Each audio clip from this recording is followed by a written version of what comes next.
नमस्कार, डिजिटल आदिवासी पोर्टलवर पुन्हा ॲपल स्वागत आहे. पाहूया आजच्या बातम्या. सागबारा तालुक्यातील देवमोगरा येथील आदिवासींचे कुलदैवत याहमोगी मातेच्या यात्रेला सुरुवात झालीय. महाराष्ट्रासह गुजरात राज्यातील भाविक ही याहमोगीच्या दर्शनासाठी जात आहेत.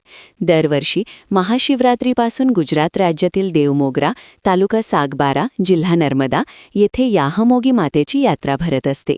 तसेच या यात्रेत आदिवासी बांधव, आदिवासी संस्कृती व निसर्गपूजेचा अजोड संगमाचे दर्शन घडवितात. शेतातील नवीन पिकांचे नैवेद्य सर्वप्रथम देवीला अर्पण केल्याशिवाय भाविक त्या पिकाचा आहारात समावेश करत नाहीत, अशी प्रथा आहे.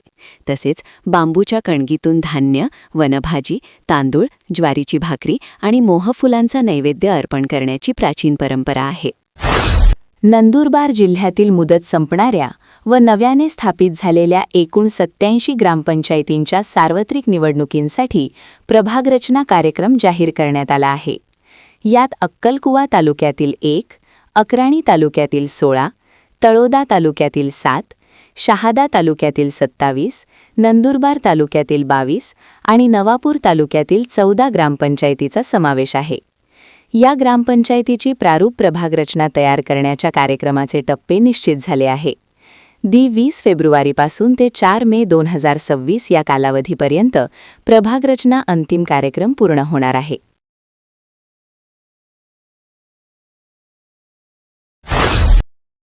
नंदुरबार जिल्हाभरात शिवजयंतीचा उत्साह मोठ्या प्रमाणावर होता. सकाळपासूनच छत्रपती शिवाजी महाराज यांच्या पराक्रमाचे पोवाडे, गीतांनी शिवरायांच्या पुतळ्यांचा परिसर आणि अनेक चौक दुमदुमून गेले होते. नाट्यमंदिरातील नंदुरबारातील महाराजांचा पुतळा आणि शहाद्यातील मुख्य चौकातील पुतळा परिसरात दिवसभरात अनेक मान्यवरांनी उपस्थित राहून अभिवादन केले. नंदुरबारात जिल्हा प्रशासनातर्फे पोवाडा आणि संगीतमय कथेचेही आयोजन करण्यात आले होते. नंदुरबार शहरासाठी शबरी आदिवासी घरकुल योजनेअंतर्गत 12 कोटी रुपयांच्या निधीची तरतूद झाली होती. परंतु हा निधी अद्यापपर्यंत अखर्चित राहिला असल्याने तो परत जाण्याची शक्यता आहे. म्हणून निधी परत न जाता त्याचा वेळेत उपयोग करण्यात यावा, अन्यथा प्रशासनाच्या विरोधात आंदोलन करण्याचा इशारा आदिवासी बेघर कुटुंबांनी दिला आहे. याबाबत अपर जिल्हाधिकारी धनंजय गोगटे यांना निवेदन देण्यात आले. याप्रसंगी भाजपचे नगरसेवक तथा गटलिते आनंदा माळी, लक्ष्मण माळी, चारुदत्त कळवणकर यांच्यासह शहरातील बेघर आदिवासी बांधव उपस्थित होते. भरधाव एसटी बसने कारला मागून धडक दिल्याने कारचे नुकसान झाल्याची घटना वावद ते चौपाडा रस्त्यावर घडली. या प्रकरणी बस चालकाविरुद्ध तालुका पोलिसात गुन्हा दाखल करण्यात आला आहे. शुक्रवारपासून सुरू होणाऱ्या 10वीच्या परीक्षेसाठी 21,239 परीक्षार्थीसाठी जिल्ह्यात 50 परीक्षा केंद्रांची सोय करण्यात आली आहे. परीक्षेचे नियोजन पूर्ण करण्यात आले असून कॉपी रोखण्यासाठी शिक्षण विभाग आणि पोलीस विभाग देखील सरसावला आहे. पोलिसांकडून आवश्यक त्या ठिकाणी ड्रोनचा देखील वापर केला जाणार आहे. तळोदा येथे तहसीलदारांच्या दालनात दोघांनी आरडाओरड करून धुडघूस घातला. सुनील रवींद्र पाटील व कीर्तिराज मुरलीधर पाटील असे त्यांची नावे आहेत. वहिवाट केसची तारीख वाढवून दिल्याने त्यांना राग आला होता, त्यामुळे त्यांनी आरडाओरड केला. याबाबत नायब तहसीलदार निशा महेंद्र नाईक यांनी फिर्याद दिल्याने तळोदा पोलिसात गुन्हा दाखल झाला आहे. हातपंपाची मोटार काढण्यासाठी जाणाऱ्या वाहनाला रस्ता करून देण्याच्या वादातून जमावाने केलेल्या मारहाणीत 3 जण जखमी झाल्याची घटना डोगरीपाडा ता तळोदा येथे घडली. या प्रकरणी तळोदा पोलिसात 5 जणांविरुद्ध गुन्हा दाखल करण्यात आला आहे. सातपुड्यात पारंपरिक पद्धतीने मनोभावे साजरा होणारा होलिकोत्सव अवघ्या काही दिवसांवर येऊन ठेपला असून रोजगारासाठी गुजरात व महाराष्ट्रातील विविध भागांत स्थलांतरित झालेल्या मजुरांचे गावाकडे आगमन सुरू झाले आहे. त्यामुळे गेल्या काही महिन्यांपासून शांत असलेले सातपुड्यातील गावपाडे पुन्हा एकदा गजबजू लागले आहेत. तळोदा तालुक्यातील कोठार येथील अनंत ज्ञानदीप आश्रमशाळेत मातृपितृ पूजन सोहळा झाला. आपल्या मुलांनी व्यक्त केलेल्या अनोख्या कृतज्ञतेने पालक भारावून गेले होते. श्री साईनाथ शिक्षण संस्थेच्या वतीने दरवर्षी कोठार येथील आश्रमशाळेत मातृपितृ पूजन सोहळा आयोजित केला जातो.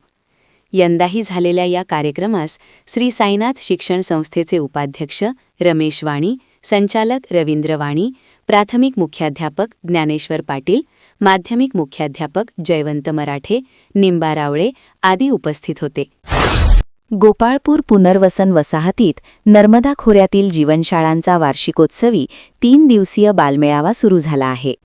जिल्हा परिषद शाळेच्या विस्तीर्ण मैदानावर सर्व जीवनशाळांचे झेंडे रोवून बालमेळ्याचं उद्घाटन करण्यात आले. मणिबेली, डनेल, भादल, खाऱ्या भादल, सावऱ्या दिगर, भाबरी आदी शाळांतील शेकडो विद्यार्थी सहभागी झाले आहेत. मुंबई, पुणे, धुळे, अकोला तसेच झारखंड येथून आलेल्या समर्थकांच्या उपस्थितीत झालेल्या उद्घाटन सोहळ्यात मागील 40 वर्षाच्या संघर्षात दिवंगत झालेल्या सहकाऱ्यांना आदरांजली वाहण्यात आली. नंदुरबार येथे शिवसेनेतर्फे झालेल्या शिबिरात रक्तदान करताना दाते सोबत शिवसेना जिल्हाप्रमुख ॲडव्होकेट राम रघुवंशी, उपनगराध्यक्ष प्रथमेश चौधरी, पाणीपुरवठा सभापती कैलास पाटील, नगरसेवक स्विंद्र पवार, मोहित सिंग राजपूत, राजेंद्र मराठे, सुभाष पानपाटील, टीनू मराठे आदी उपस्थित होते. लग्न समारंभ सुरू होण्यापूर्वीच धारदार शस्त्रे घेऊन आलेल्या टोळीतील संशयितांनी वाद घालून तीक्ष्ण हत्याराने हल्ला केल्याने 3 जणांचा मृत्यू झाल्याची घटना साक्री तालुक्यातील घोडेमाळ येथे घडली. या घटनेने खळबळ उडाली आहे. नंदुरबार शहरातील विविध शाळेतील विद्यार्थ्यांच्या सहभागाने छत्रपती शिवाजी महाराज जयंतीनिमित्त पदयात्रा काढण्यात आली. या पदयात्रेतून विद्यार्थ्यांनी शिवछत्रपतींचा जागर केला. महाराष्ट्र राज्य क्रीडा व युवक सेवा संचालनालय, पुणे, जिल्हा प्रशासन, शिक्षण विभाग, जिल्हा क्रीडा अधिकारी कार्यालय, राष्ट्रीय सेवा योजना, भारत स्काउट्स आणि गाईड्स, राष्ट्रीय छात्र सेना, माय भारत, क्रीडा मंत्रालय, भारत सरकार यांच्या माध्यमातून छत्रपती शिवाजी महाराज यांच्या जयंतीनिमित्ताने पदयात्रेचे आयोजन करण्यात आले होते. ताबा सुटल्याने पुलाच्या कठड्यावर गाडी आदळून झालेल्या अपघातात 12 जण जखमी झाल्याची घटना वालंबा गावाजवळ घडली. या प्रकरणी गाडी चालकाविरुद्ध गुन्हा दाखल करण्यात आला आहे. दुचाकी चोरीला गेल्याची घटना डोंगरगाव येथे घडली. शहादा तालुक्यातील डोंगरगाव येथील सुनील पंडित पाटील यांची दुचाकी चोरीला गेली आहे. घरासमोरील लंगणातून MH39AK0980 दुचाकी चोरट्याने चोरून नेली. याबाबत सुनील पाटील यांनी शहादा पोलीस ठाण्यात फिर्याद दिली आहे. त्यानुसार अनोळखीविरुद्ध गुन्हा दाखल करण्यात आला आहे. तपास पोलीस अविनाश कोकणी करीत आहेत.